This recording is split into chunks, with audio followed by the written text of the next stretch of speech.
জুলাই আগস্টে সংগঠিত গণহত্যার বিচার আন্তর্জাতিক অপরাধ ট্রাইব্যুনালে করার এখতিয়ার চ্যালেঞ্জ করে সাবেক সেনা কর্মকর্তা জিয়াউল আহসানের করা আবেদন খারিজ করে দিয়েছেন ট্রাইব্যুনাল। বুধবার আন্তর্জাতিক অপরাধ ট্রাইব্যুনালের চেয়ারম্যান বিচারপতি মোহাম্মদ গোলাম মর্তুজা মজুমদারের নেতৃত্বে 3 সদস্যের ট্রাইব্যুনাল এ আদেশ দেন। ফলে আন্তর্জাতিক অপরাধ ট্রাইব্যুনালে এ বিচার কার্যক্রম চলতে আর কোনো বাধা নেই বলে জানিয়েছেন চিফ প্রসিকিউটর তাজুল ইসলাম।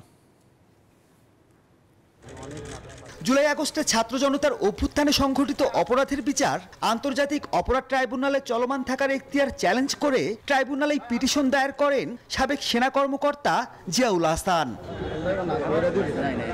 শুনানি শেষে বুধবার পিটিশন খারিজ করে দেন বিচারপতি মোহাম্মদ গোলাম মর্তুজা মজুমদারের নেতৃত্বাধীন 3 সদস্যের tribunal. Crimes against humanity, war crimes সংক্রান্ত যে আইন 1973 সালের ক্রাইমস ট্রাইব্যুনাল অ্যাক্ট, এটাকে একটা ব্ল্যাঙ্কেট প্রোটেকশন দেওয়া হয়েছে যে এই আইনের ব্যাপারে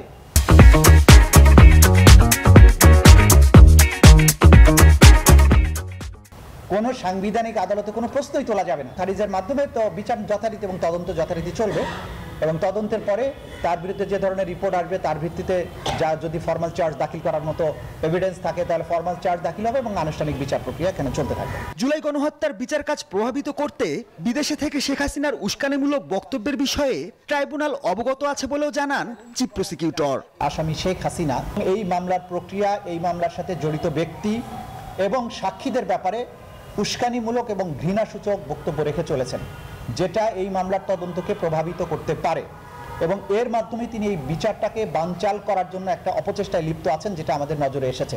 এ সময় স্বৈরাচারী হাসিনার বক্তব্য প্রচারের বিষয়ে দায়িত্বশীল আচরণ করতে গণমাধ্যমকেও তৎপর থাকার অনুরোধ করেন তিনি। আমরা এই ন্যায় বিচার প্রক্রিয়াটাকে সুরক্ষিত রাখার জন্য এই ব্যাপারে আপনাদের সবারই দায়িত্বশীল ভূমিকা আশা করছি।